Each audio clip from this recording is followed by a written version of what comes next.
श्री स्वामी समर्थ. काही मुलांचं काय होतं, लहान मुलं असतात, लक्षात राहत नाही, विसरून जातात, डिस्टर्ब होतात, त्या खूप प्रयत्न करतात अभ्यासात पण डोक्यात काही राहते त्यांची, विसरून जातात. त्यांच्यासाठी एक सोपा उपाय काय करायचं, त्यांना रोज सकाळी तुम्ही एक वेलची खायला द्या. वेलचीच का तर कारण की वेलची हा बुध ग्रहाचा कनेक्शन येतो. बुध म्हणजे काय, तुमचं माइंड तुमच्या लक्षात राहतं. कसं काय कसं होतं, काही मुलांच्या कम्प्युटर सारखं एकदा लक्षात राहतं, एकदा त्यांनी वाचलं तर त्यांच्या प्रॉपर लक्षात राहतं. तसं हा बुध स्ट्रॉंग नसेल कुंडलीमध्ये, जसं कुंडलीमध्ये बुध हा निचेचा असेल किंवा मग तो अस्त असेल तर तेव्हा हा प्रॉब्लेम होतो. त्यामुळे त्यांना रोज वेलची खायला द्या, त्यांचं बुध स्ट्रॉंग होईल, त्यांना लक्षात राहील, खूप शार्प होतील ती मुलं. दुसरी गोष्ट तर मोठ्या माणसासाठी काय उपाय, मोठ्या माणसासाठी काय त्यांना कधी कधी डिस्टर्ब होतात, लक्ष लागत नाही कामात, डिस्टर्ब असतात, डोकं चालत नाही.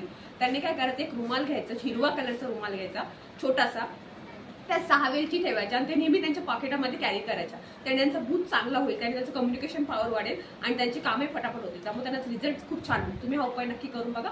श्री स्वामी समर्थ.